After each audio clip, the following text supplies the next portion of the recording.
Right now the screen is black, and depending on what you hear, you should probably be able to tell what kind of car I'm driving right now.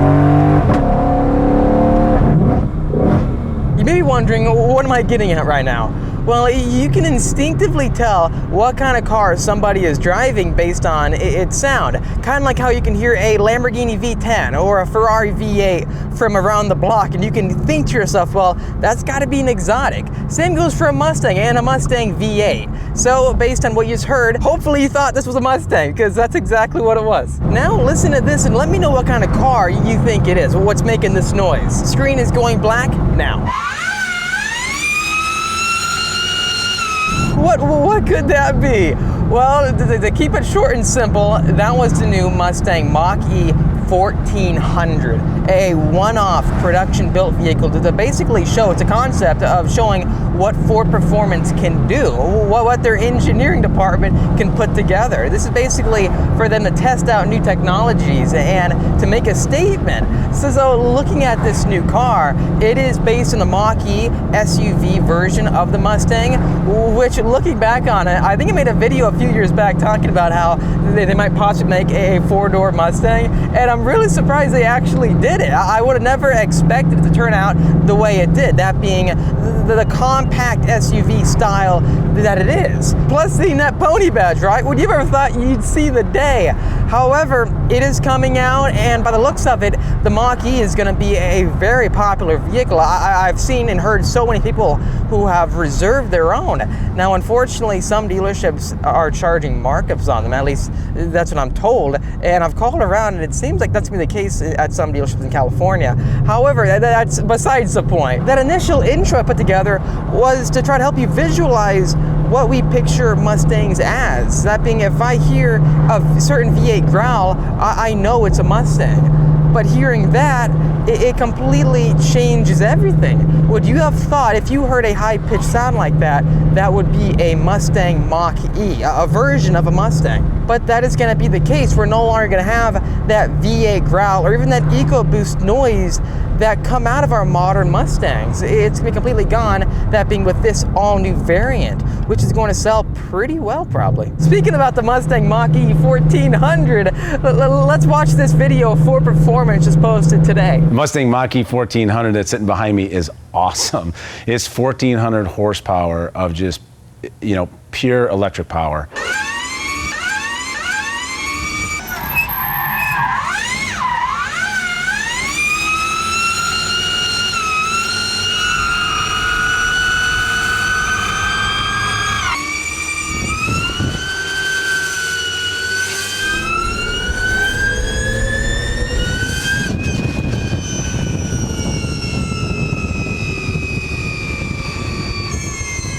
We're leaning into electrification big time at Ford, spending over $11.5 billion on electrification. And we're doing that with all of our iconic products, whether it's the F-150, whether it's the Mustang, whether it's the Transit. Those are all the vehicles that people know us for around the world. And we're leaning into that big time because that's where we excel. Whether it's play with the Mustang, work with the F-150, we're going to take electrification and we're going to show how it can enhance those experiences and get you a better product at the end of the day. So now is the right time. This is where, we're at a pivotal point in automotive industry, and this is the time now to start really leveraging the technology and learning it so that we can apply it to the entire portfolio. So there's no better time than now. And wow, what do you think about that? An electric Mustang doing donuts, drifting around, and just roasting tires. Imagine that launching from a dig, what that must be like. We know the C8 Corvette is an animal launching. I know the Mach-E GT makes 459 horsepower. However, this one, with that increased power, it's really cool seeing it slide around like that and roast those tires. Nonetheless, so hopefully the new Mach-E will be able to maintain performance. Not exactly like that, it's a one-off version of this vehicle, but will you be able to track this new Mustang Mach-E, or will you be able to take it to the drag strip without going a few passes and the battery's running out or the battery's getting too hot? the one thing I just can't get out of my head is that when I think about a Mustang, I usually think about the sound they make and that experience of the motor transmitting emotion to you, the driver. When I start up the 2020 GT500, I hear that V8 growl, and it sometimes can be intimidating, which builds upon that overall experience of driving this car. It's an event. Now, when you take away the sound, it would be like doing a full throttle pull and not hearing a thing. That's a crazy idea. Let's play some track footage of the all-new 2020 GT500 on track, and let's put over some electric car sounds over that just to see if that experience is going to be the same.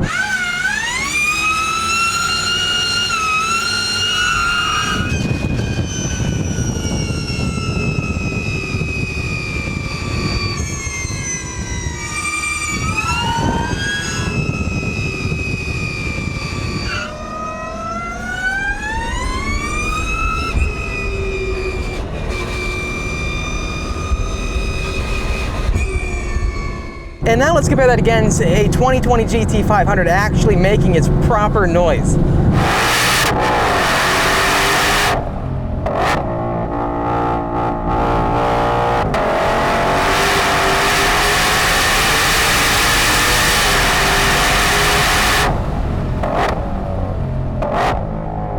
Okay, so just pulled off right here. After watching that clip of this car going crazy, it's kind of like the car is going into warp speed.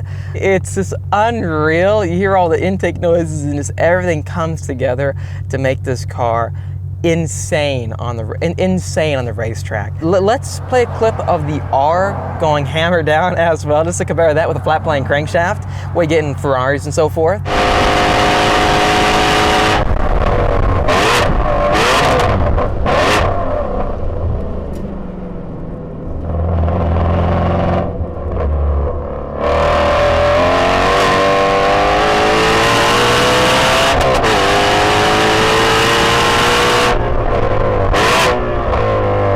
And then lastly, let's play a clip of a Mustang GT that I've driven, the PP2, on Button Willow Raceway.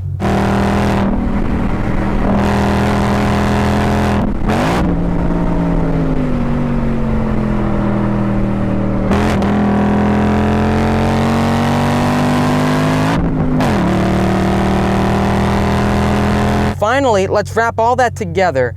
This is what I'm talking about. I feel like Mustangs always have that distinctive sound, and this new direction Ford is going to change everything. We're going to see a vehicle that has a Mustang pony badge that makes almost no noise, and then when it comes to going as fast as possible, it might make a squeal sound like that, like they saw in the video.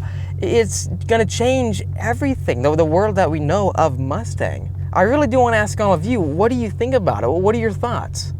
And now for the big news. Our 2020 GT500 carbon fiber track package has finally gotten built. It's built right now at the factory in Flat Rock, Michigan. Our carbon fiber track package, the most expensive Ford Mustang ever made. I'm not talking about a race version of a Mustang, that being like the FP350 or even the Mustang GT4. Those can cost way into the $200,000 range. But we're talking about a production Mustang. So get ready for the window sticker right here. I'm going to show it to you. Ready for it?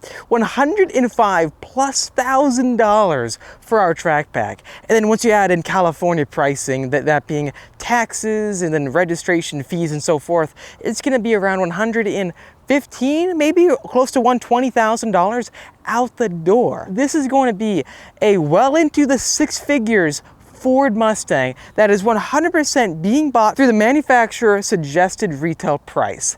So I'm in total shock about it. I could not stop smiling. I can't stop looking at our vehicle tracking page, because just the thought of our car being built right now in Michigan, waiting for us, is unbelievable. We're getting not just the track package, but also the painted over the top racing stripes. And the reason why is because since I'm getting a good deal on this car, I thought to myself, why not completely max it out so I can show all of you everything this new 2020 GT500 has to offer. So for any of you who have this car in order with the painted stripes, it costs $10,000. Not really, it's a crazy figure to me. I'm still thinking about it right now, and I don't know why I did it, but I'm trying to justify it. Now, I can show all of you everything this vehicle has to offer with the track package completely maxed out. We have such a huge Mustang audience base, so thinking about it, I would like to give you the best experience possible. Color-wise, we went completely heritage, that being Ford Performance Blue with the white painted stripes, no black roof with it, so the stripes go all the way through the top of the vehicle, over the top. We should be taking delivery of this car in August. The reason why it wasn't built already and delivered is because Ford can't build the TrackPack GT500 during the winter production months. So anywhere from December all the way to, I think, March. It's because the Cup 2 tires that go on the TrackPack, they can't survive the Michigan freezing temperatures. So overall, they got to stop production on all TrackPacks because of those summer-only performance tires. Now, once you count in the factory shutdowns that lasted for a good while, our car isn't pushed back this far. And also, if you were to buy the same exact car, the TrackPack, but without the stripes, then it gets built way quicker. So production timeline wise, the painted stripes take 3 weeks, 2 to 3 weeks from what I'm told, to actually get put onto the car. Once it finishes, it gets into the produce stage at Michigan Flat Rock Assembly Plant. The stages include body shop, also trim line. There's really, it goes in depth, and it's a lot of fun because when you're ordering this kind of vehicle, you can reach out to Ford and hit them up and go, hey, where's my car at during this part of the process? And they can tell you. It's a very exciting time waiting for your car to get built through the production line. Back to the point though, the painted stripes should be, well, it's one of those options that I don't think most track packs are getting. And the reason why is, again, it costs $10,000, which is an immense amount of money. It really is. In options, our track pack is going to cost $28,000 more than our base model with handling pack, with the B&O sound system, maxed out base model GT500. For it to cost $30,000 more, I am crossing my fingers. I am hoping that we are going to feel like it's going to be worth the money. Once we take delivery of it, I cannot wait to share the experiences with all of you and also give you guys rides, because I've promised a lot of you rides in this new track pack. And then not just that, we'll be going to the track with it, comparing it against the C8 Corvette. And then not just that, with our C8 Z06 or whatever variant that's going to be down the road, would you like to see us compare the track pack with the next performance variant of the new mid-engine Corvette? Imagine this. The track pack is the same car as this, power-wise, but it's all about the handling. The handling is getting beefed up. Picture the GT3 RS version of the GT3. And actually, thinking about that analogy, that makes me more excited. I cannot take this right now. It's same exact power, but just stickier tires, lighter wheels for the less rotating mass and less inertia. Should handle a bit better and turn a bit better. The increased downforce in the rear to keep that rear end planted, especially at high speeds. And everything is adjustable, so I can increase the downforce level with the GT4 inspired rear wing by changing a few screws and putting it up a level, that being the angle with it. And overall, with the lower ride height, retuned suspension, lighter weight with it, it's gonna be unlike anything else. I have driven the track pack once before. That was during the media first drive with Ford back in, I think it was end of October. Was it end of October? It's been a long time, so I have honestly forgotten what it's like to drive the track pack. That's truth be told. So I'm coming into it beyond new. I'm coming into it with the mindset of, I know this car. I know this car right here. I know what this car is like on track. I know its personality. I'm used to it.